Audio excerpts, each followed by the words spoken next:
Okay. Yeah. Yes. Okay, those eyes are on. No, those eyes are off.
Do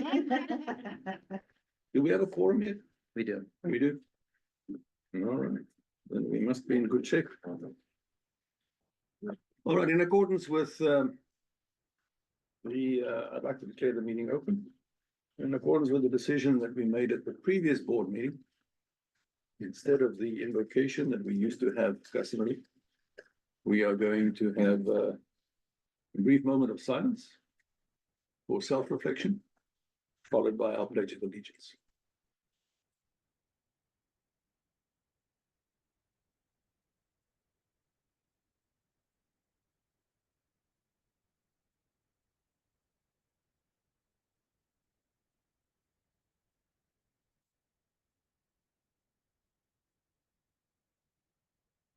All right, if I could ask you to all stand for our pledge of allegiance. Just make sure.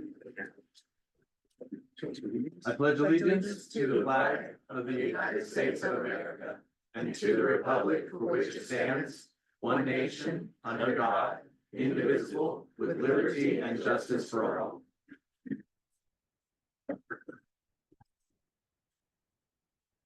Thank you very much. We have a full house today, it seems.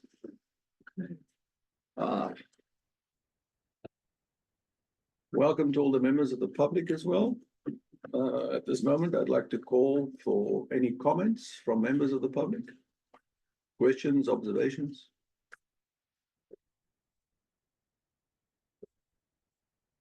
Good morning. We've waited just for you. Good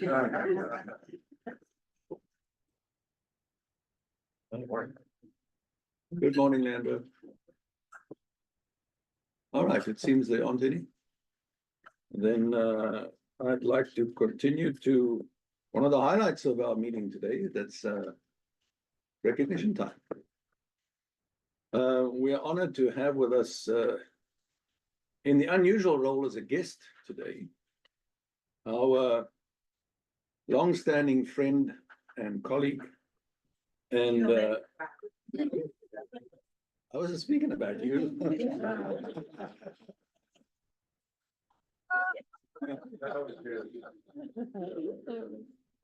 And former treasurer, Patricia McCoy. Patricia, would you like to come up to the front, please?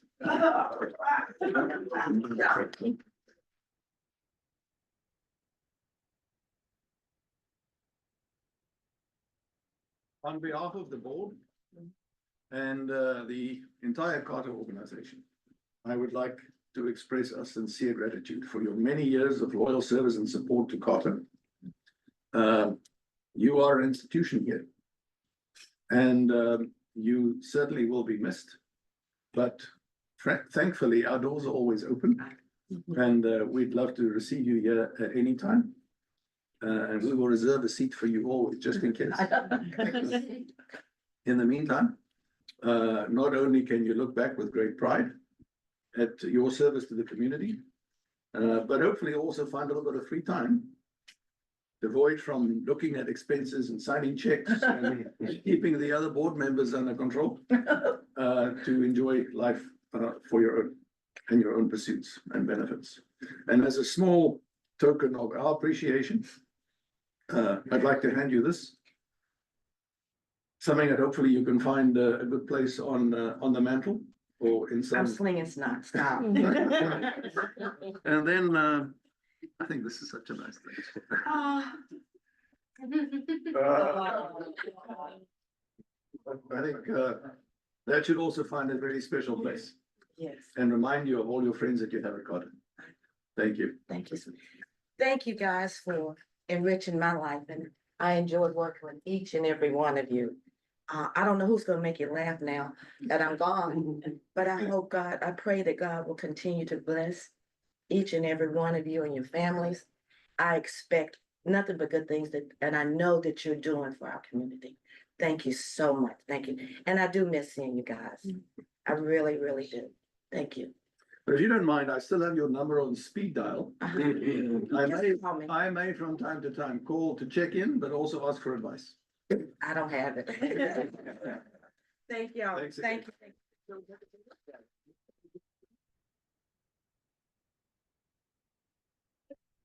You're good. Okay. Have a lipstick on? You good. Okay.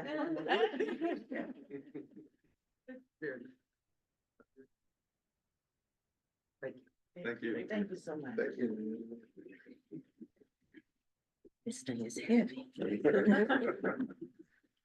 Are there any other? Yes, we can have one more recognition. Scott, go ahead.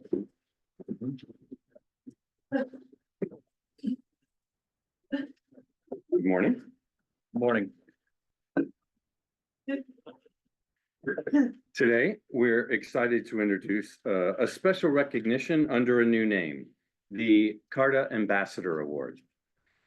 This award, previously known as the Sunshine Award, has been renamed to align with our Carta Ambassador graduation ceremony, which of course celebrates the completion of employee training. The Carta Ambassador Award honors employees who apply Carta principles in their work, demonstrating exceptional customer service and care for our community. We're proud today to present this inaugural Ambassador Award to Teresa Smith.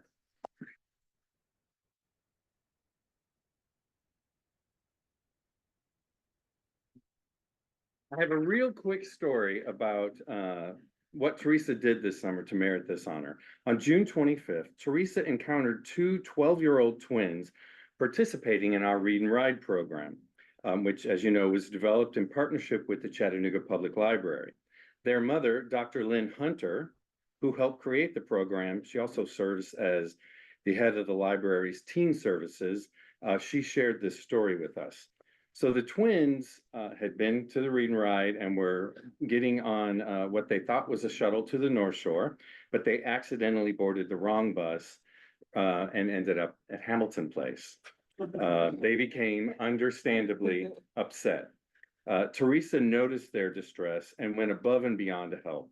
She let the children use her personal phone to call their father, while Nadine Hugmeyer, back in our dispatch, simultaneously called Dr. Hunter. Teresa then reassured the children, comforted them as they rode back downtown, ensuring they would be reunited safely. Teresa's quick thinking and compassionate care exemplify what it means to be a Carta ambassador, demonstrating the very best of our service to the Chattanooga community. Today, it's my honor to present Teresa with the Carta Ambassador Award and a $50 gift card in recognition of her outstanding service. Teresa, thank you for showing how Carta can make a difference in the lives of our passengers.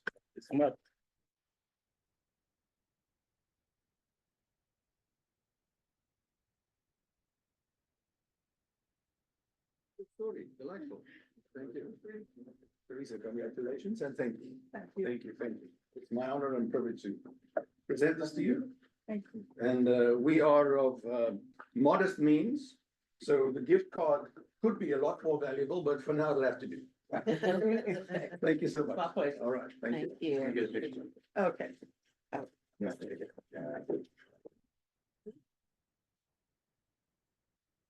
Thank you. Thank you. Congratulations.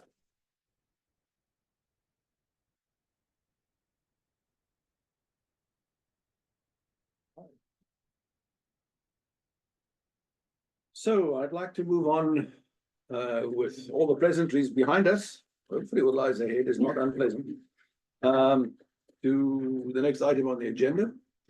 The adoption of the minutes. They've been distributed, and I would like to make a comment at this stage.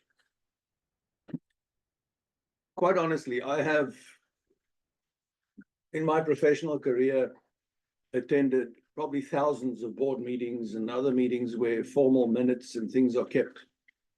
And quite honestly, I have to say, the quality of the minutes that I am reading in advance of these meetings to confirm what we discussed last time are simply outstanding.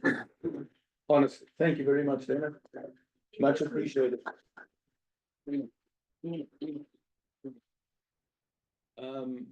My impression truly is that if you feel like a change of job, talk to me. No. Inappropriate. Conflict of interest. No, I really want to acknowledge that. World class. Thank you. So, could I ask, are there any comments, observations, questions arising from the minutes of the last meeting? Bill, I'm looking at you. Okay. Page 3. Second paragraph. Kind of question. I noticed previous month and then this month, where it says you stated that all members have been sent a copy of the June 20th, 24 board meeting minutes. Should that be July? Since No, we we got it in didn't have- August, or is that always in arrears or what? We didn't have a July board meeting. So the meeting. Oh, same thing with the May one or the June one.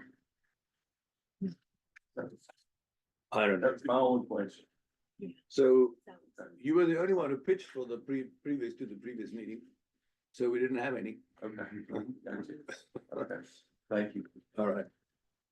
Thanks for checking on the technical correctness. All right. Any other comments? All right. Then I would ask for a motion to adopt. Mr. Cole, second. Second. Thank you very much. All those in favor? I presume. Very good. Thank you. Then I'd like to move on to the CEO report. All right. Fraser, please. Yes, good morning, Chair Denison, board members, CARTA employees, and of course, the public. I'm pleased to share some positive updates with you in our past month as we continue to strengthen CARTA's foundation and expand our reach into our surrounding community. So August marked a significant progress on our internal organization efforts. So I'll show some pictures up here. The executive leadership team took another step towards our mission to address CARTA's core challenges. We spent a full day with the management leadership team strategizing on how to implement the fiscal year 25 focus areas after the recent organizational structure changes that were put in place. And it was both a productive and an energizing session. We broke down our plans and worked through the practical steps that it'll take to address the most pressing challenges. And board members, I do want you to know that this time investment of spending time together is not something that has been done in recent years at CARTA, but it is absolutely essential to building strong alignment across the leadership teams. And so I'm excited about the direction that we're headed. And as we continue to rebuild and strengthen CARTA's role in Chattanooga, this is very critical work. The output of this exercise will be the prioritized 2025 and 2026 work plans. And as a reminder for you, I'll just put this slide up here. We have identified 24 key focus areas. That's a lot of things to focus on. Those will be further prioritized. And what's already done is each focus area has specific goals, strategies, tactics, and key performance indicators. So I'm just giving you one example here, which is Caravan, but you see that it has a goal, strategies, tactics, and KPIs. And so we'll have this for each one of those 24 focus areas. We're gonna bring the final 25 plan next month. And then when we bring the budget proposal in December, we will have updated that for the fiscal year 26. So those items are coming. On the community outreach front, we've established a growing partnership with the UTC Honors Program, thanks to the excellent leadership of Dr. Jordan King, the Director of Innovations in Honors. And this year, thanks to Dr. King, the students in the class will decide on a class project that focuses on CARTA, which is an amazing opportunity. I had the opportunity, you can see here, to meet with the students. I shared my SWOT analysis and some of the challenges that we're facing to help get them oriented to what's going on with CARTA. Then we engaged the students with a series of potential project topics that they could start to think about. Things from the comprehensive analysis of our bus routes and stops, enhancing our social media presence, the shuttle system network, and even identifying unmet transit needs in the community. And the students are really excited about engaging with us. We will be taking them on October 8th on a transit tour. So we're going to load them up on the bus. We're going to get everybody hooked up with the tour guide systems, and we're going to go out on the system and really just show them firsthand what we're dealing with on a day-to-day basis, the places that we're serving, how we interact with our community. And so we're looking forward to that. And then the board will have an opportunity to hear from Dr. King and the students at the November board meeting. So they'll be coming here to do a presentation for us. Next up, you will recall from our previous update some of my concerns related to safety documentation at the Incline Railway. I'm really happy to report that we've taken concrete steps to address these challenges. Our Incline team recently completed a 2-day safety assessment in advance of TDOT's triennial review. And so we brought in a team of rail experts alongside our state safety oversight officer, Christopher Broach, to learn about the Incline Railway. Director Matthew Higgins, who's here in the back today, guided the team through a comprehensive overview of the system and went through all of our documented processes and procedures. The result of this engagement provides us with a clear roadmap of the actions necessary to bring us into compliance as it relates to safety documentation, which is fantastic. This process helped to improve our readiness for the triennial review, which took place last week, and we're looking forward to the output of that audit. Of importance, these exercises put CARTA in a good posture to now pursue the kickoff of the development of our master plan for the bottom and top stations. So we're looking forward to kicking that off this year. And a big thank you to Director Bill Nye, who's always willing to participate and meet up there. So thank you there. And then separate but related, one more picture on this one. I wanted to just take a minute and give a shout out to Incline employee Alex Hara, pictured here on the right, who I witnessed helping folks onto the Incline when I was visiting there last week. And I was just impressed with the level of customer service and care that he took and demonstrated right there. And so really, he's a good ambassador. He represents me. He represents all of you here at the table. He represents all of us in the room. And I just wanted to give a good shout out to Alex. So Director Higgins, please pass that on to Alex for us.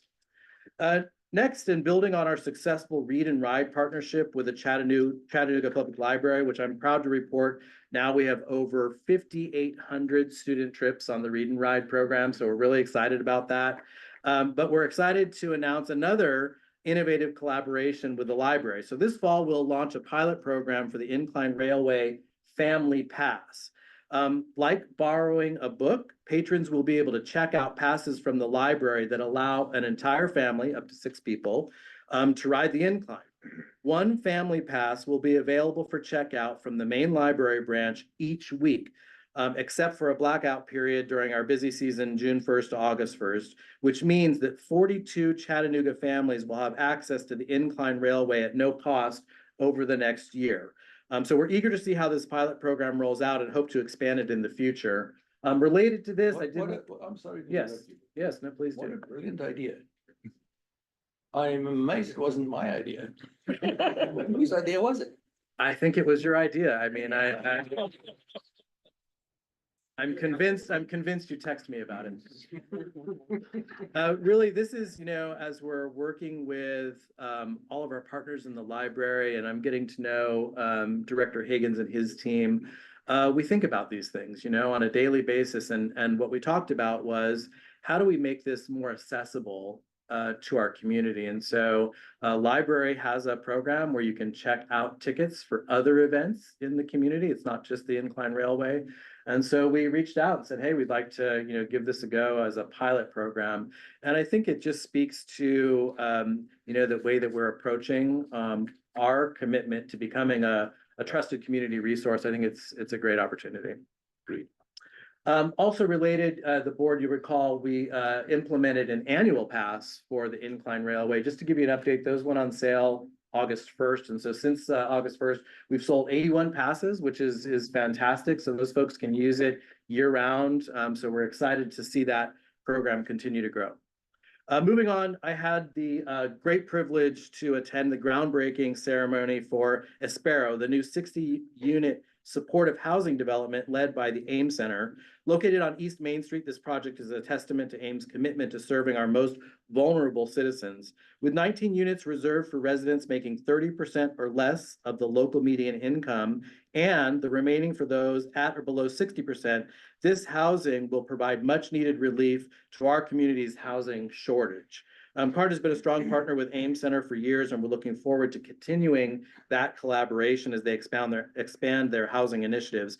It was great running into Director Evatt there, and then of course, council members Noel and Dotley were willing to do a selfie with me, which I appreciated, and that was a fun day. Next, I would like to take a moment to thank one of CARTA's great local partners. I don't know that we talk about this enough. The Regional Planning Agency Metropolitan Planning Organization, RPA-MPO, under the direction of Executive Director Dan Reuter and Director of Transportation Planning and MPO Coordinator Melissa Taylor, who's here today. Melissa, if you want to just stand up for a second. Board members, I just want you to know that they've really come to the table as it relates to assisting CARTA as we're navigating the next year in particular. They had given me a little bit of space when I first arrived. They knew I was busy, but now we are very, very engaged. We meet every 2 weeks religiously as a cadence for our meetings. And really, they're focusing on many areas, but I wanted to draw your attention to these 3 things that they're doing on our behalf with CARTA every single time that we're getting together. We're moving these forward. First is the Mobility and Innovation Hub, which is a great opportunity for us. For those of you that are familiar with the bus network, we're doing transfers on the street, down on Market and different parts of the community. We really need a transfer hub. So they are researching and identifying potential sites. You can see some of the map locations where they're doing the location boundaries and taking us to site visits to scope out, are these possible for us to look at? So that's one thing that they're working on, and they're coordinating on behalf of the mayor's office as well. So we've got the city's support here. Second is inclusion of a mobility layer in the comprehensive plans that are being developed for Chattanooga and Hamilton County. This is hugely important. So what will happen is, in these comprehensive plans, which forecast growth, there'll be a layer that's dedicated to mobility, and there'll be 3 components of it: fixed route and microtransit subsystem design, parking and shuttle subsystem design, and the Mobility and Innovation Hub network, because we do believe that there will be multiple mobility hubs. And so it will be under the same framework as the comprehensive plan. They're broken into areas. For each of those areas, we'll be able to see what is the fixed route and microtransit system subnetwork, what is the parking and shuttle subnetwork, and are there opportunities for mobility and innovation hubs? This is a huge project, and we're really excited. We'll see the first draft outputs of this work probably right before Thanksgiving. So this is near-term work that's happening right now. And then finally, really big thanks. They're helping us dissect and understand opportunities for dedicated funding for transit. Part of that is through the Improve Act. And so a reminder, Nashville's referendum will be going to the voters in November. We're unwinding all of the requirements for us to do the same work here in Chattanooga. This is being led by RPA, MPO, and CARTA, so we're really happy that they're helping us with this. And it's not just the Improve Act, but really researching all alternative resources for revenue. So I just want to give a big thanks out to your team. Thank you for that.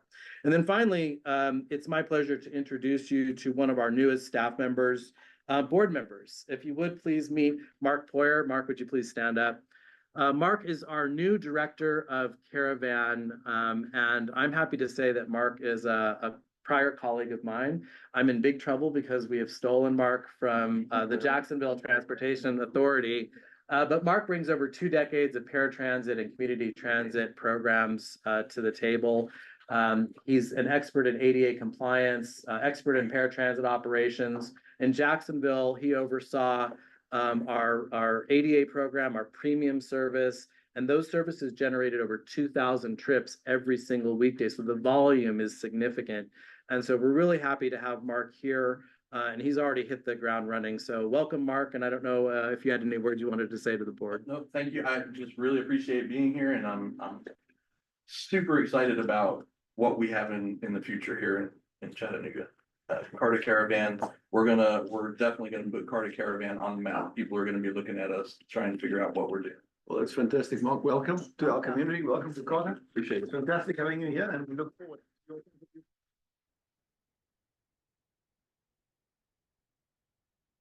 Mr. Chairman, this concludes my report, and I'd be willing to take any questions that you or the board may have. Thank you, Charles. Stephen?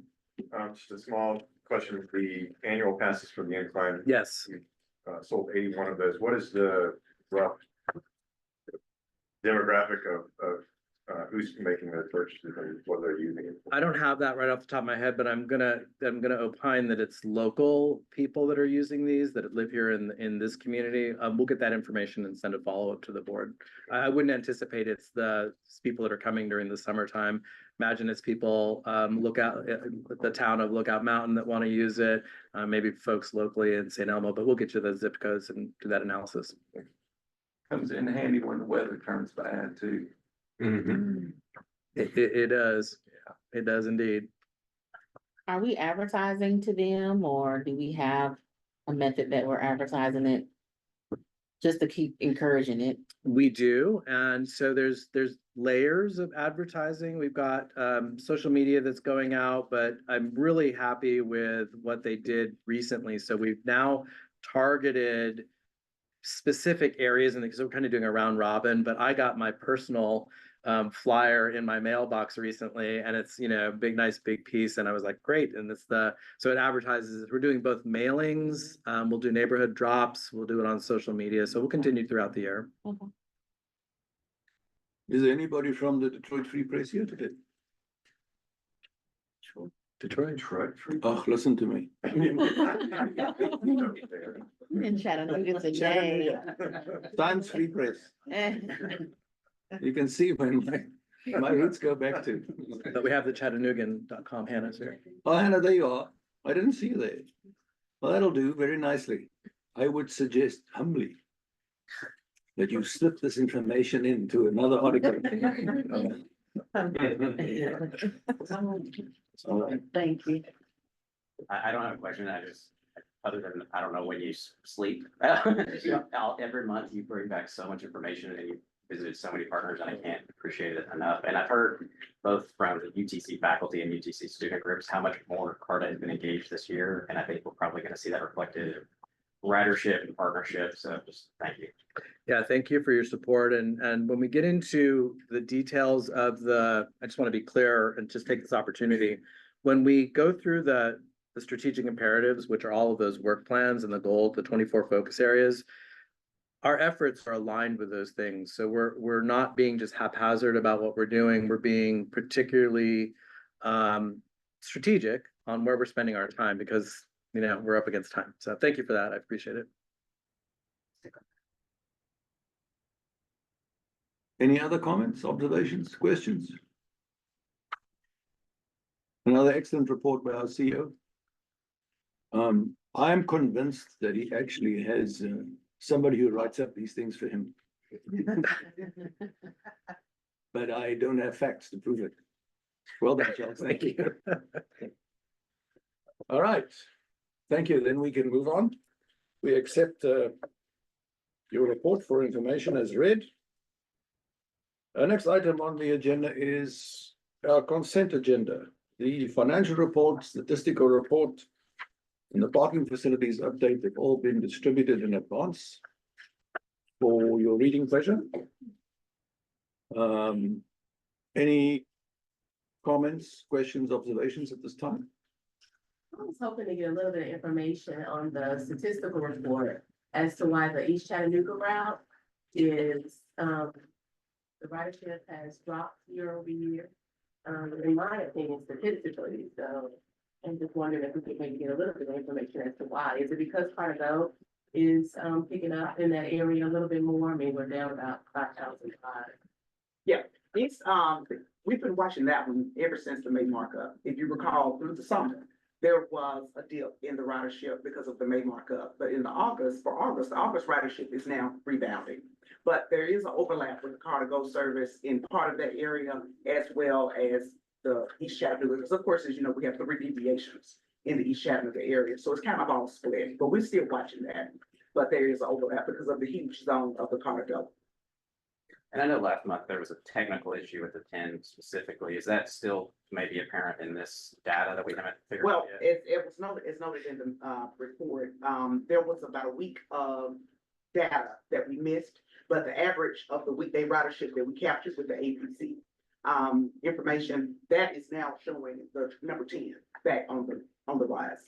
But we attributed most of that during the summer to the May markup, but now we've since had the August markup, so we're seeing more activity now, mostly schools back in and all of that. So yes, some of the technical glitch, we seem to resolve that. Okay.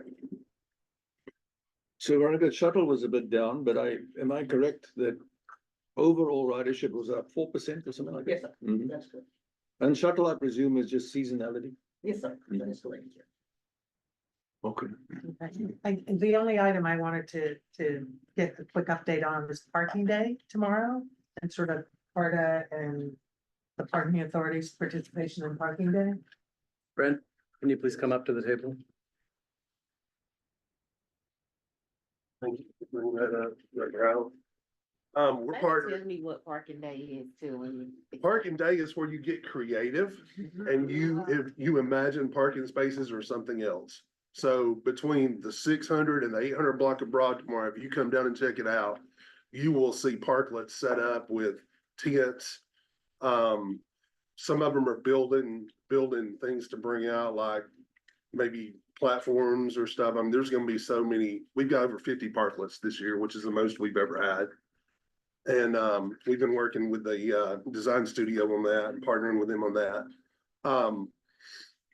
We will have a bus out there tomorrow. We'll have a cooling bus out there set up for folks. We're also gonna have a tent where we're gonna be doing some surveys on some things. And we're also gonna show a bus rapid transit, the concept of a bus rapid transit out there tomorrow. We're gonna have some drawings and just kind of explain how that works also. We're just kind of laying ground for the future possibly. What are those hours again? It is 10 to 4 tomorrow. 10 to 4. It's a national initiative, so it's like Yes. It's all over the nation. There'll be a lot of cities having parking days tomorrow. I'll say too, in a previous life, when I led a nonprofit, we always had a presence there, and it's so much fun to play. It's also speed dating for like networking of all of our amazing partners, because just everybody's there. I saw C&E's gonna have mocktails, there's games, and come out if you can. There's 3 awards, and the awards are a CPA cone that's they've gone and doctored them up and decorated them up. So those are the awards you win if you've got the most creative or something like that. But there's 3 awards for the most exciting or creative. Sounds really interesting. Yes. Oh, So, thank you. Wait a minute, before you step away, on the meter pruning and removal, how are we advertising that? Or did we just put it in the paper, or we just removing them from that We area? just removed them. Those have been done just progressively. We've been knocking area by area out, and we've gone to the mobile pay in those areas. Okay. I just asked that because I see some are around UTC and the riverfront, so I didn't know if we Yeah, put no. signage. We met with UTC, talked to them about it Okay. ahead of time. Uh-huh. We met with David Seidel, their parking director, and their folks, and let them know what we were doing. They've actually done some of the same thing. They've got spaces over there that they're doing mobile pay on too, also on campus. UTC does now. Okay, So, yeah. so it was some conversation. is Oh, yeah, what- we had okay, conversations with Okay. folks. Yes, ma'am. Okay. Thank you. Thank you. Brenda, I'd like to make some observations. You know, parking has been a high priority for me personally since the very first day I took up this position. You know, if I sort of start with the departure point of our mission that we at Carter want to deliver a world-class service to our community. And frankly, develop a mobility system that is used by the residents of our region by choice and not because they have no other alternative. That requires a lot of resource, capacity, capabilities, and competencies that need funding. And on the one hand, if I look sort of at the layering of funding, we would start with looking at the federal grants and from the state and the city and all these things. But the next layer is to obviously begin to look at the sources of revenue that we have access to. And here, the incline and parking are our two main pillars. And to the extent that those revenue sources perform for us, having exhausted all other opportunities, and you know, it's difficult to have an open-ended supply funnel of funding of taxpayer dollars. Apparently, there are other people who also want things. We need to work on the things that are within our control. And the things that are within our control is to optimize our revenue sources that we manage and to control expenses to ensure that they are spent effectively and efficiently. I have no doubt that under the leadership of our CEO and the management team and with the cooperation of the entire Carter team, we are working strongly every day to improve operational efficiency. So I'm going to park that for a moment. But if we look at the revenues, the incline and parking is what we are talking about. And if we focus specifically at parking, you've presented to us now a very comprehensive plan at our previous board meeting on revenue opportunities there. The one thing I didn't mention in terms of revenue opportunities, of course, the last layer is fares. To charge people more to ride our buses. That is the last one we want to touch. Even if it's been many, many years since we have addressed fares, it has to be the last one. We have to exhaust all other avenues before we can go there, in my opinion. And parking income is also an issue where we have to offset revenues versus the cost of enforcement and the cost of operating the service. You will recall one of my earlier observations as I was learning about how things work was to recognize the profound cost that is associated with parking meters. Not only the installation, which was many thousands of dollars per meter, and then the annual operating costs for software and maintenance and all these things.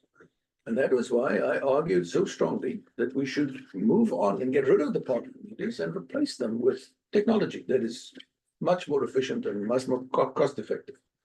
I'm delighted to see the progress. I want to acknowledge that. Thank you. Thank you.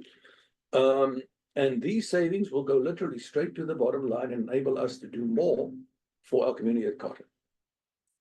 But in the same vein, I want to get back to the discussion we had at the last board meeting on enforcement. It is not just a matter that people who do not pay their parking fees and then do not respond to enforcement are withholding revenue, much needed revenue from Carter. But frankly, it also impacts the entire community. If you think of where we have metered parking, we have metered parking for a reason. It is not only to generate income. The real reason to have metered parking or time-restricted parking is so that you can use the parking space allocation efficiently. You need a turnover of parking. For businesses, this is especially important. People don't park and shop all day. They come in, they do their business and they leave. And I know it's been an area of concern for the mayor and the city administration that people complain we don't have enough parking. Well, if you increase the turnover rate of existing parking, you may go a long way cost-free to resolve that issue. And if people flagrantly violate the parking rules, not just by not paying for a meter, but by exceeding the time limits, they actually are occupying and blocking a resource and negatively impacting economic activity for the whole community. This is one of the reasons why I'm so passionate about it. Because if society needs rules and norms and behaviors that are appropriate in order to function properly. And having discipline in the utilization of a scarce resource like parking is an important part of making things work. And Carter, Mr. Parking Authority, we have a duty to ensure that we do what we can to again serve our community, make sure things work effectively. That's why I take this parking issue so strongly. It's about our parking strategy. It's about how we manage inventories. It's about how we manage the revenues and how we enforce our regulations. When you put all of these things together, the entire revenue stream that is built around parking will be much more powerful and contributor to our resource requirements and enable Carter to serve our community better. And the direction that you and the team are taking on now with parking is definitely going for the better. And I want to acknowledge and appreciate that. And I want to ask you to stay on the gas. Let's continue to build on this momentum so that we can build a better Carter for. Sir, All right. thank you. Thank you. Brent, before you move one more, on the new parking spaces added, the 120 that's added around Unum, were there out, is that a partnership with Unum or we had? places No, we there and just call it the did? Unum area. That's how we describe that area. No. It's high and it's High Street and those streets. Those were just spaces that for some reason had never been metered and never Oh. been controlled. Really? In all the years, they had never been metered. So Okay, that's what I was wanting to know. Are we Mhm. looking for other opportunities? we've identified other areas that we're looking at also. We've Okay, got about 6 or 7 other areas that we've identified that we're working through. And we work with hand in hand with CDOT on those, Department of Transportation. Okay, I would love to maybe get the report out on how many more spaces that we can add in the area Okay. and understand, a timeline I for presented that. that in one of the subcommittees, but I can share that Oh, with okay, you. okay. Okay, let me Yeah. out. Yeah, we Can you discussed share? it. What is it, 2 months ago now? Yeah, At back the, in, at the previous it was- operations committee. it was like in July, like Yeah. in June or July. July. Yeah, if you share that with me, I appreciate it. Yeah, we would. Okay, thank you. Thanks. Thank you very much. Any other comments? All right, I'd like to ask for a motion that the consent agenda documents are received, read, understood and accepted. Please don't all volunteer at the same time. Thank you. Second. Second. All right. Let's just adopt it. Thank you. Finance Committee. Our new chair of the Finance Committee. Good morning. Good morning. Chair, thank you. The Finance Committee met on Wednesday, September 11th from 2 to 4:30 p.m. We reviewed all the policy recommendations that will be voted on today. We also discussed at length potential policies around cash reserves and the need for the organization to have emergency funds, cash reserves on hand. So there will be a policy coming to this board around that in the future to be determined. And that's the report. And then we'll have these voting items here shortly. It was an excellent Finance Committee meeting. I think we covered a lot of territory with a lot of constructive dialogue. And I also thank all the board members who were present and contributed to the conversation. And Sharita, we look forward to your leadership in this important part of our business. Thank you. Thank you. All right. We have a couple of topics under this agenda point. Yes, sir. Good morning, Chairman, Mr. Frazier and colleagues. I will be reviewing items 9A and B from the agenda. Agenda 9A recommends that the board approve CARDA's credit card policy, which enhances financial oversight, includes overall management of our corporate credit card uses. There's a policy included in your packet, which is agenda item 9A1. The memo outlines our alignment with our strategic goals for fiscal accountability, transparency, and operational efficiency. By adopting this new policy, CARDA strengthens its commitment to responsible spending and good governance practices. Our summary of need for this policy will formalize and standardize the use of credit cards, ensuring purchases are properly documented, compliant with our purchasing policies, and restricted to authorized business purposes only. It enhances internal controls, increases transparency, and mitigates risk associated with any misuse or improper transaction. We aim to foster accountability and promote ethical financial practices with this policy.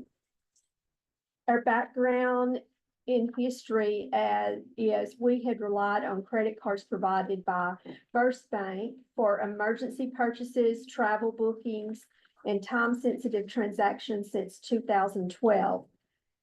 While the cards have been instrumental in facilitating immediate payments where no other payment methods are accepted, the evolving operational environment calls for greater scrutiny, documentation, and enforcement of proper usage.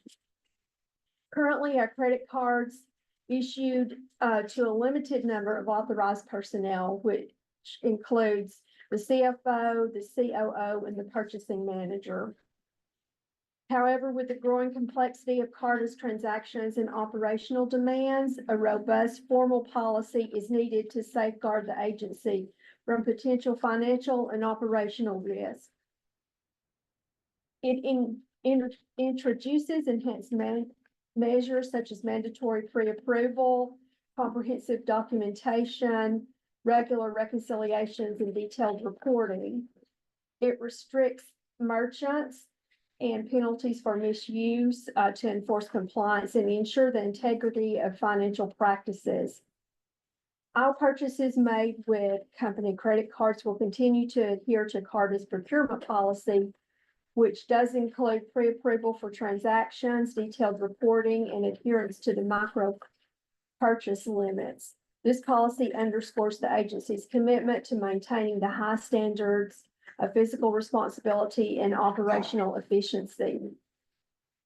Although our standard operating procedure will have attached to it the full purchasing policy, you have a summary attached to the SOP at the bottom for ease of reading. You won't have to read the whole purchasing policy to figure out which parts of it will be relevant to our credit card policy. So this concludes my report. I hope you had an opportunity to read through this SOP that's attached, and I'm available to answer your questions.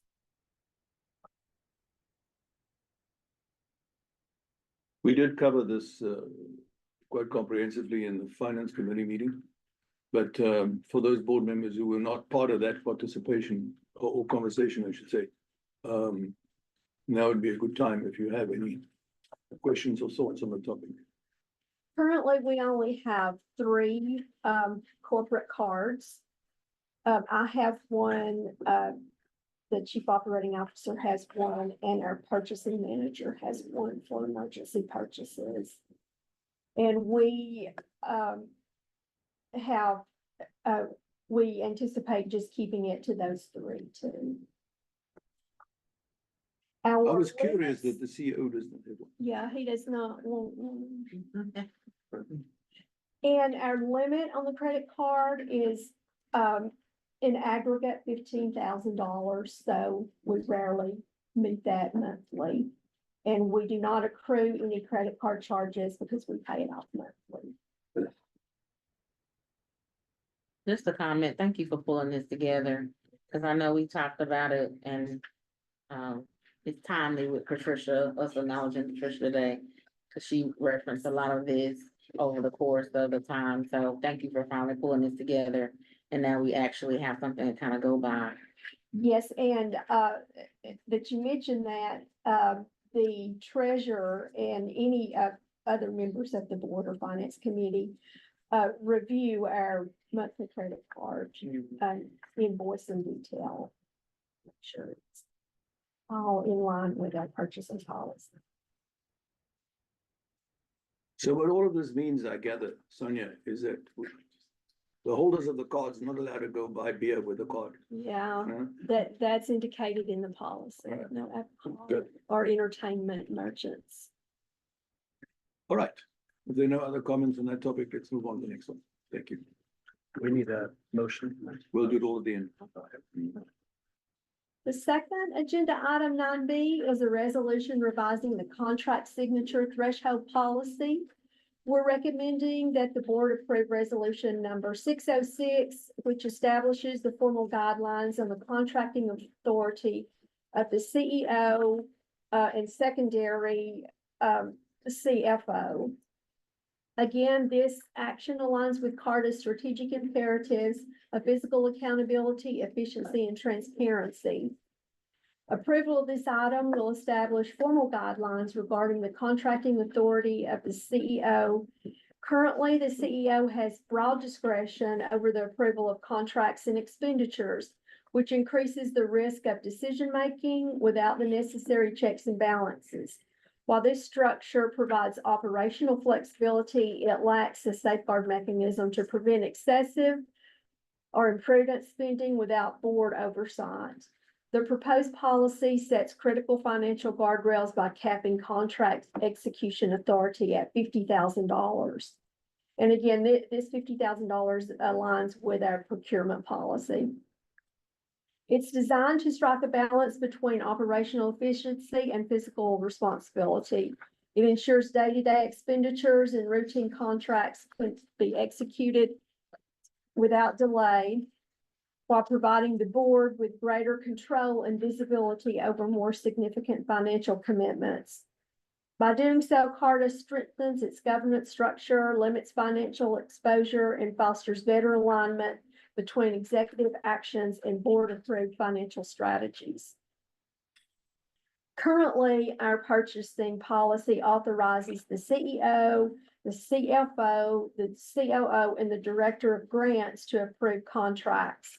Under this new proposed resolution, the authority will be reduced to only the CEO and secondary CFO, but with a stricter threshold. Any transactions valued over $50,000 will require formal board approval, maintaining the existing requirement that all auditing and legal services are subject to board oversight. This adjustment ensures tighter financial control and reduces potential financial risk stemming from unsupervised contract approvals. The implementation of this policy will promote sound financial practices by setting reasonable limits on the authority of the CEO and CFO to approve expenditures. This ensures that all significant financial decisions are carefully reviewed and aligned with CARTA's strategic priorities. This $50,000 is a cumulative, like if we were to have a $50,000 contract, but it was a 5-year contract, then that would hit this threshold and would require board approval and more additional oversight. So to be clear, that means that you can't take a $200,000 contract and chop it into 4 bits. Yes, that's true. So this concludes my report. Again, I hope you had an opportunity to review the actual resolution and the wording of it. And if you have any questions, again, we did review this in our finance committee meeting, so a lot of you are already very familiar with it. Colleagues, any comments? What was the previous amount capped at? think it was 200, wasn't it? Well, two things have occurred. Anything previously, over a year ago, anything over 250,000 required an RFP to be put out and a contract, and that was reduced down to 50,000. But now we're further reducing the authorization from the CEO to the board. It means the board will be approving anything over 50,000. Where previously you only had to approve auditing and legal contracts regardless of the number. So colleagues, I want to make a few observations on this. This change to policy would bring about certainly more rigid controls and ensure that we have a multiple eye review on all significant expenditures. That is a good thing.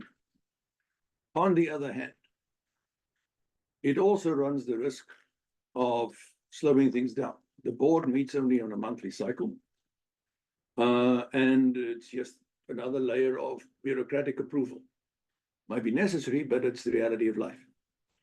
And so I would say we need to give it an opportunity to see how it works in practice.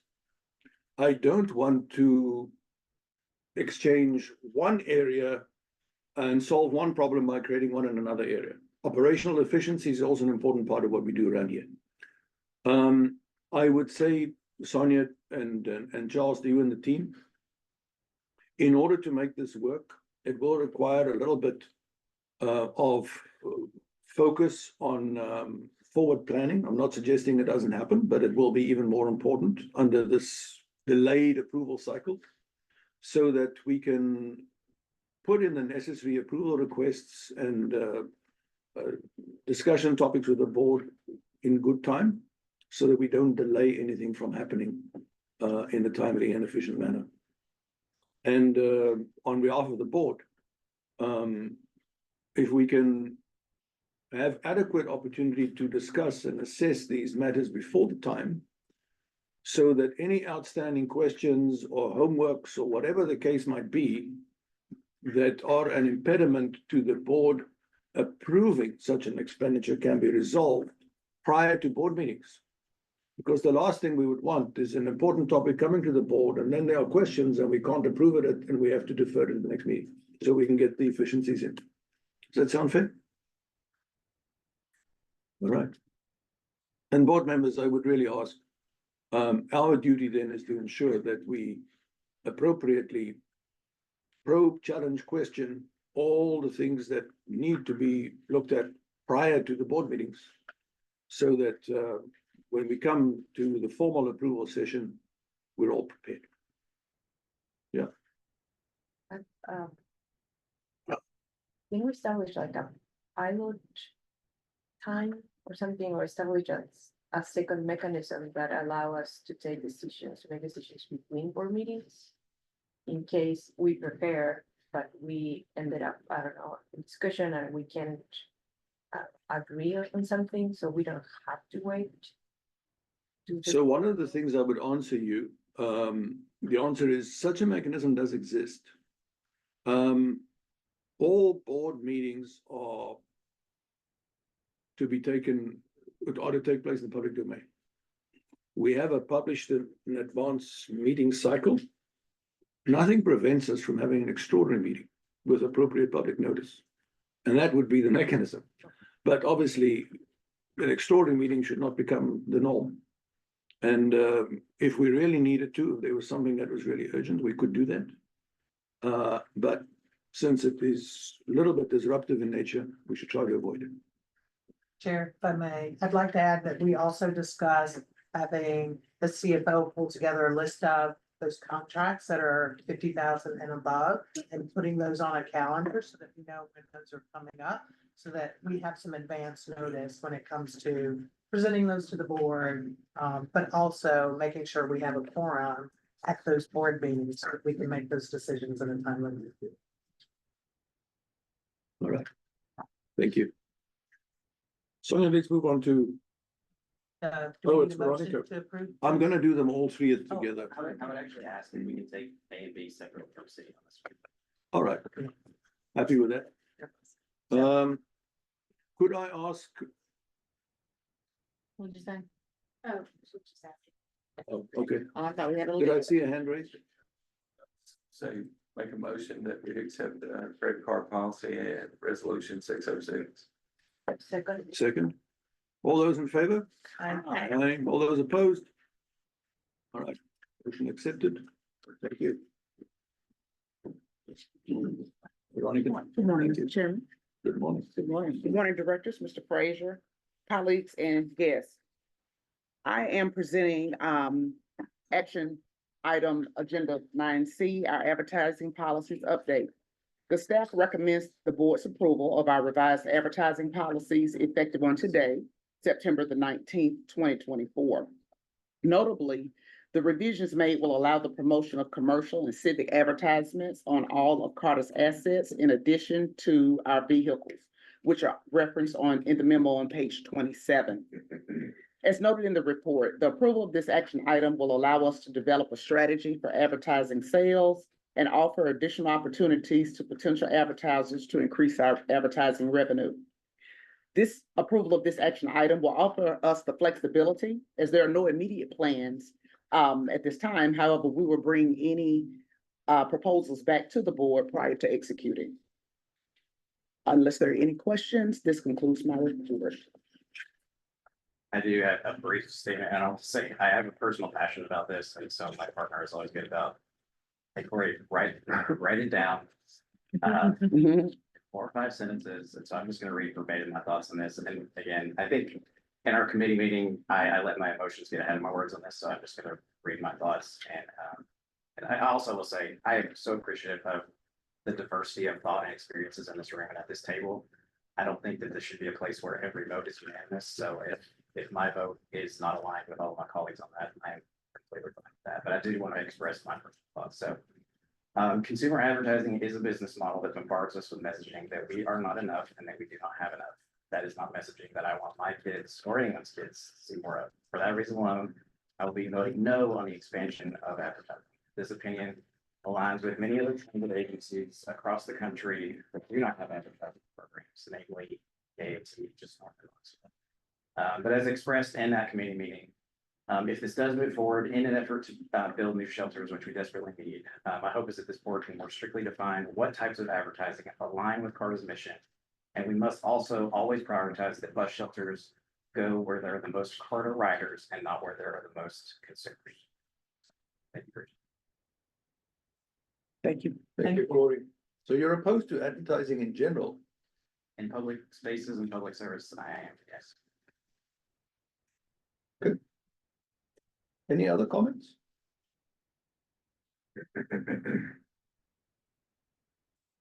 I won't stay quiet, but I'm at the other end. I'm excited. I think this will be an opportunity for us to bring in more dollars, for people to have more awareness of Carter. And as we're really rebranding and remarketing Carter, I am hopeful to see people who typically do not ride a bus to get on a bus and have access to different things, and also to reduce like the carbon footprint of people using their personal vehicles. So I think we'll be able to reach a larger ridership and individuals who actually have like those disposable funds. And so when you're advertising to them, they'll be able to, spend money on that, new car or, well, wait a minute, I don't want them to get a new car, but a new house or new access to other things that they're not aware of. So that's what I'm hopeful to see in this, that we encourage and increase ridership and then also have the advertisement with individuals who can actually spend dollars with those advertisers. I actually fall right in the middle of the road. So I was in favor of advertising on some assets, but not others. I'm late to the conversation, but also, it's any way that we can, maybe promote local businesses or kind of like minority businesses, so it's still in the game, but kind of like reinforcing our role in the community to promote others too. And the other one maybe a line and saying like, we, some local nonprofits that they do incredible work, but no one knows about them, so a special rate or something along those lines. So that would be my thoughts on it. But I'll say whatever, but yes, that's I would. And there was significant discussion at the committee meeting on this item.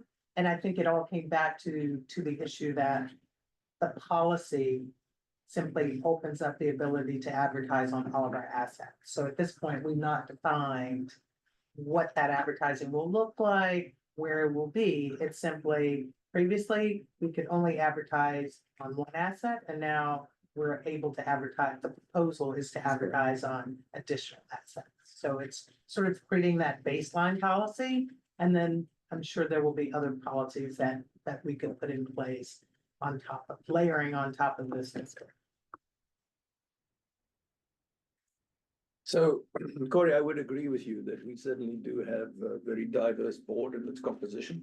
And so it's hardly surprising that sometimes we have diverse perspectives. One thing that I think we all have a common perspective on is the quest to make Carter all that it can be. And for that, as I very briefly alluded to a little while ago, revenue is an important enabler. Advertising is another important revenue stream. And I think there are two topics here.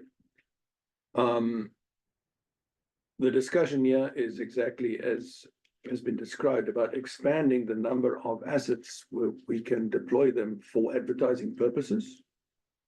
The discussion on the content and the nature of advertisers is probably a different conversation. I would just observe that right now, when the words fiscal cliff are always ringing in the back of my head, and there is no clear pathway right now for Carter for financial security and getting aligned with our stated goal of really being a world-class service to the community of Chattanooga, we should honestly avail ourselves of every revenue opportunity. We've had many conversations here, and I think that's another area we're aligned on. We would like to see more sidewalks. We would like to see more bus shelters and all these things for our clients and guests. And this is one avenue, for example, where expanding the number of assets that could be utilized for this purpose could immediately be impacted beneficially. And therefore, I will be voting in favor of it. Are there any other comments or questions before we go to vote? All right, I'd like to ask for a motion. Yeah, Sorry, Danielle, I Yeah. didn't see. when I first came to the country and I remember taking Carta and not understanding anything was inside and just seeing faces that they didn't look like me. But then I look around and everyone was darker than me and we didn't match the pictures around. I think it should be a priority just to actually what is the content that we want to prepare if we want our buses to keep being welcoming spaces. So I think for me, the content is really aligned with what we want to vote. So we need to kind of like, what would be the next step to define the kind of businesses that we're gonna advertise, and in the country that we're living now, what businesses are gonna say yes and what will say no, for me is very important. So I would like to know if we put a contingent or that is gonna be prioritized. I would like to know more about the content. The exclusions are included in the policies that are included in your packet. The red line that indicates what the changes were and the revisions that were made from our last policy that was revised in 2015. So they're all noted in the packet. Could you maybe elaborate on some of the highlights of the Sure. exclusions?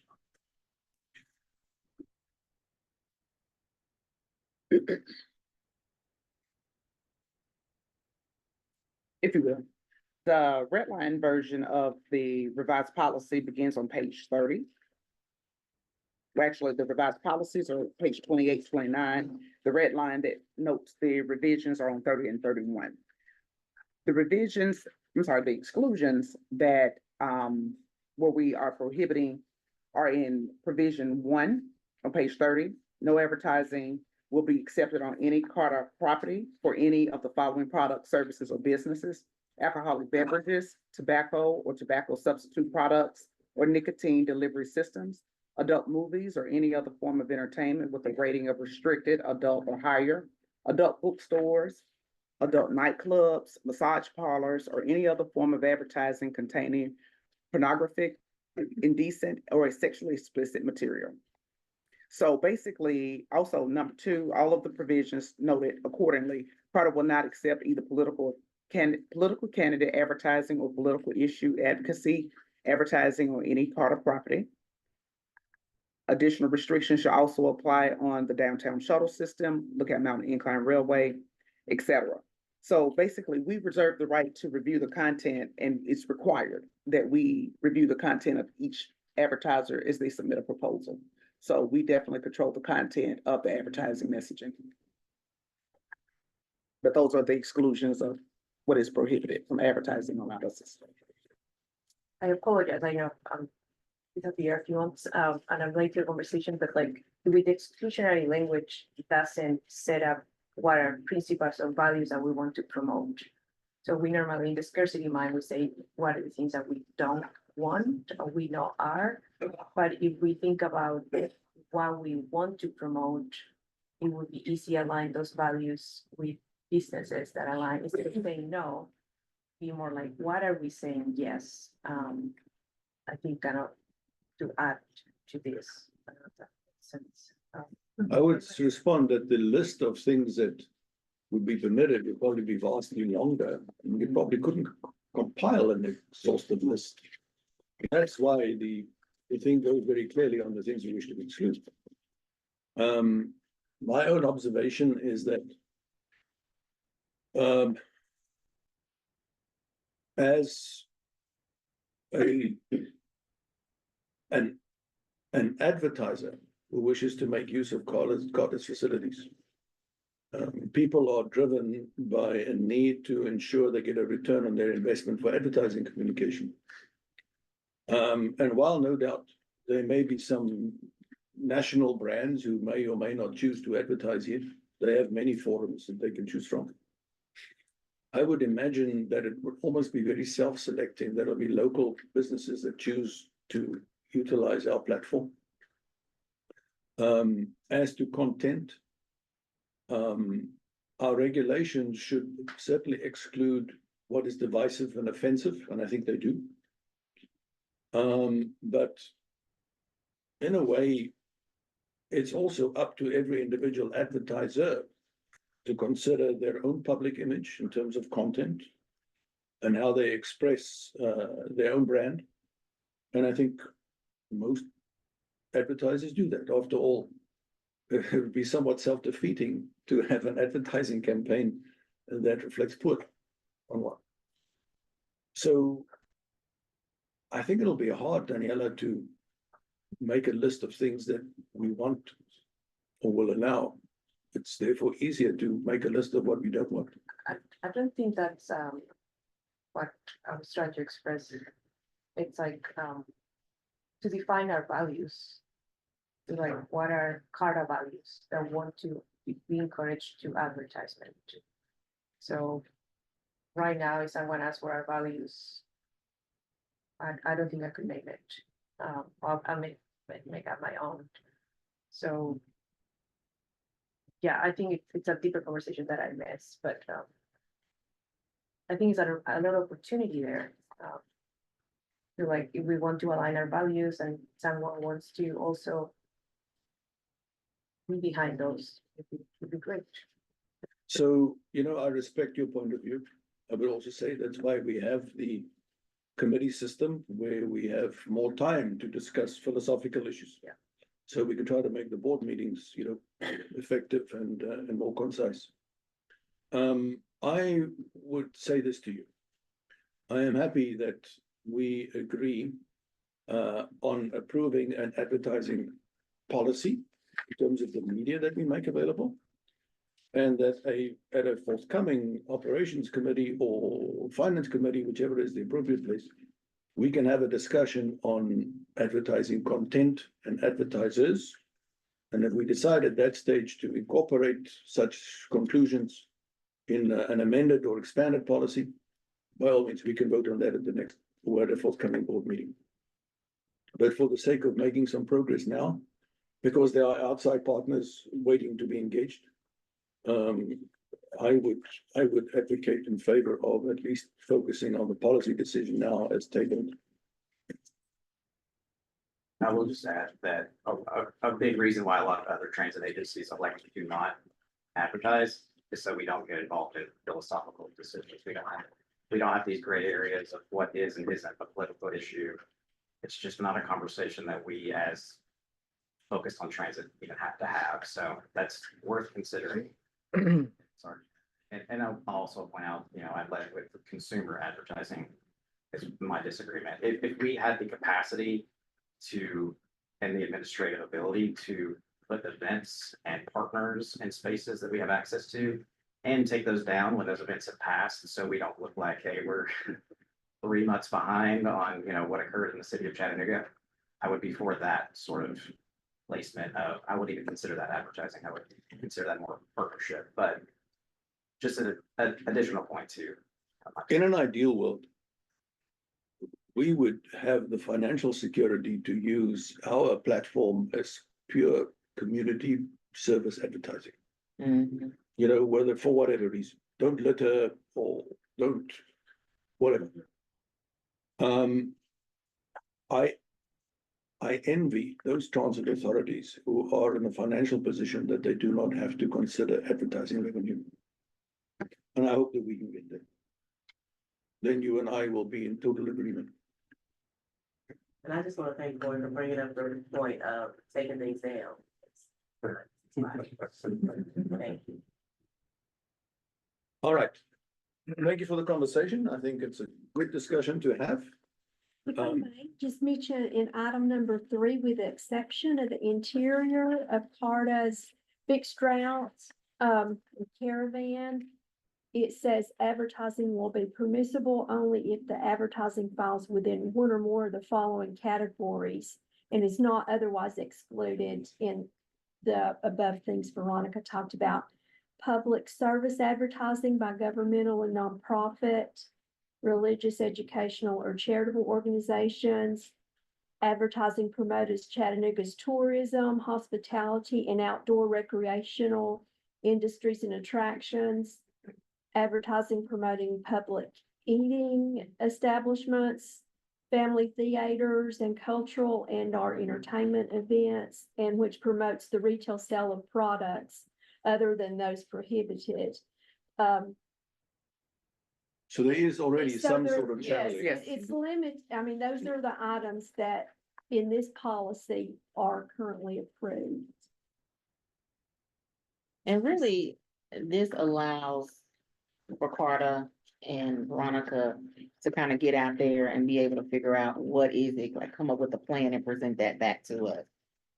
And that's what I'm really wanting to see, what the plan will be. This gives them the structure by having this updated policy. All right. I have one other quick thing. Apologies. This is not a debate. It's just more for public consumption because I did address this in our committee meeting, but just for the audience. If someone does have an issue with an existing advertiser, what is the avenue for them to express that? Do they email Carta? Is there a specific contact? Do they fill out the contact form on our website? Because I have people reach out to me of a specific advertiser that may fall, in my mind, falls within the exclusionary guidelines of 2, but it's not my call to make. So anyway, who do we reach out to? Veronica. Veronica, okay. I'm wondering why people reach out to you. I'm out there. I'm riding the bus. I have some comments if I may. Of course, sir. Just a handful of comments for the board. I can tell that, they're struggling to get on the same page, which is ideally for me, I'd like to have like a unified, we all agree, we answered everything. So a handful of comments. Number one, it's true, Carter does face a fiscal cliff. As we're planning for next year's budget, the starting point for next year's budget, if the city doesn't increase their contribution, all things considered, we start $1.9 million in the hole. Start there. Number one.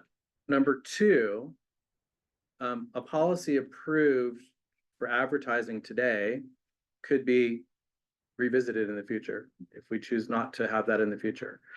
In my experience, transit agencies that have no advertising as their policy also have dedicated funding sources that are paying for things that they need. And, finally,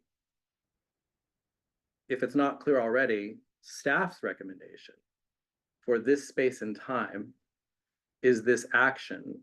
And the reason behind that is that today, with a fiscal cliff, a lot of wants and needs, no dedicated funding source, there are businesses interested in installing infrastructure, shelters, bus benches, concrete slabs that are ADA accessible, that would end up being no cost to CARTA, as long as they could advertise on those spaces. And so maybe it's not the ideal place we would like to end up in future years, but for our trying to balance our wants and needs today, it might be something that we would want to consider. It's a difficult decision because that type of an agreement is a 10-year agreement because it's a useful life. So I throw that out there. I'm not uncomfortable if the board chooses to defer and challenges staff to come back with a little bit more thought.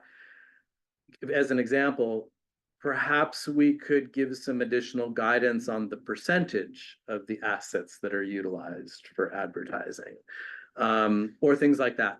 But maybe you don't want to spend any more time on this topic. I just wanted to give you some of my thoughts on it at the time, and we'll follow whatever your direction is in terms of the policy decision. Charles, thank you for that. I know it's always the easiest route to defer and kick the can down the road. I would prefer that we reach some sort of conclusion on this and move on. Yeah, I wanna make sure y'all feel empowered to do the work and that things are not just out there lingering. Cause part of you being planful is policy. And so I don't wanna hold them up on that.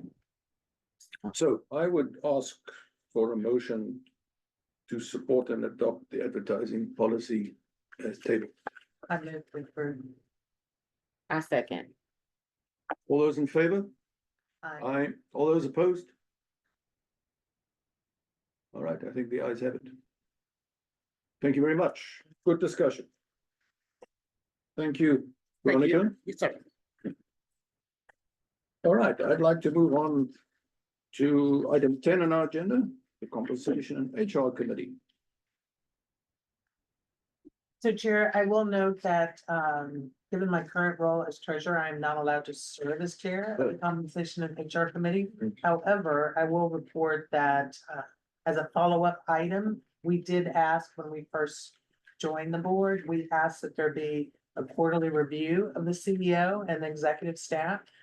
We have received a CEO evaluation form that's in draft form. It was distributed to all the board members this week. And we will discuss that in an executive session following this particular meeting. So moving forward, we will be meeting quarterly to evaluate the CEO. And then there will be a formal evaluation process annually for the CEO. So that's currently in place and we're starting to implement that. So I'm hearing you say that we need to elect a new leader of this committee. Or dissolve the committee. That's an Or attractive merge it into option. something else, I'm Well, not sure. Yeah, Mm, you would dissolve it, you would merge it into something else. all right, I'm going to defer that discussion to the executive session as well. Okay. We could touch on it there, thank you. All right, the Operations Committee did not meet this past month, it's not due for cycle, so the Finance Committee had its turn. So nothing new to report other than the update on the status of the parking. that we read about in the consent agenda. So moving on to new business, please. AARP. Request for election day. Yes, good morning, Mr. Chair and Board of Directors. The item that we're going over is new business 12A on page 33 of your packet. Staff recommends that the board approve the American Association of Retired Persons, AARP, request for CARTA to provide fare free transit service on Tuesday, November 5th, 2024, Election Day. This aligns with CARTA's long-term aspirational vision of connecting communities and empowering lives, and CARTA's key foundational objective of building value as a trusted community partner. Summary of the need. Approval of this item will authorize CARTA's Chief Executive Officer to enter into an agreement with AARP East Region, in which AARP will reimburse CARTA for lost revenue incurred by providing fare-free transit on fixed route, paratransit, and microtransit services. And so just as a little background for you, AARP State Director Mia McNeil, who I don't believe is here today, did reach out to me directly to request that we provide the fare-free service across our 3 transit services, fixed route, paratransit, microtransit. They are a nonpartisan voter education and engagement strategy that they are pursuing. And so they would like us to provide fare-free transit on Tuesday, November 5th. The fiscal impact is approximately $3,500, which would be reimbursed by AARP. For the board's information, I did inquire also about further supporting our local election in 2025 in late March. AARP will consider that. They don't have authority to approve that because their 2025 budget is not approved yet, but they will consider it and allow us to come back. But they do have this on the table for your consideration. All right, thank you very much. Any comments, questions on this topic? I see that paratransit is included, and I'm very happy about that. My concern is, will they be able to get day of rides, or will they have to reserve in advance? They will not be able to get day of rides. It'll be following our same current procedure.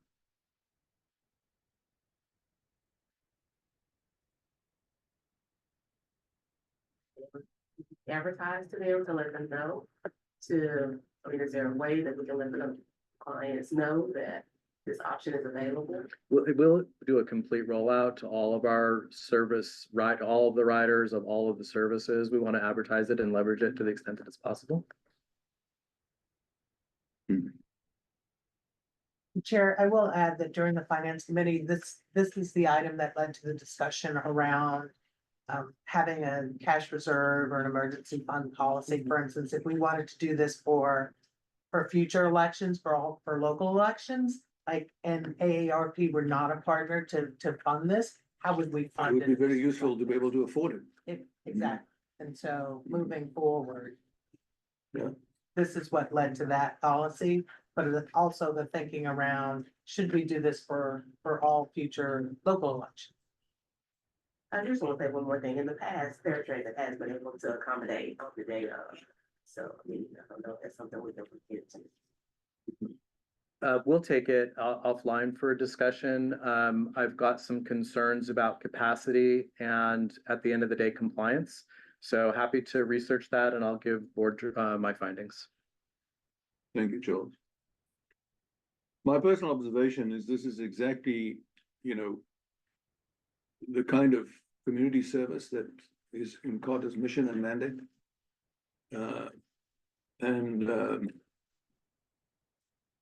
If we have someone who is, or a party or institution who is able to actually backfill the financial impact of providing this service, then all the more reason, I think, to embrace it. And so I personally would also support this proposal. If there are no more comments or questions, I'd ask for a motion to support. Second. All those in favor? Aye. All those against? Excellent, sir. Please negotiate very firmly with AARP. Well, all right. Thank you. Moving on in our agenda, item 13, old business. Anything matters arising?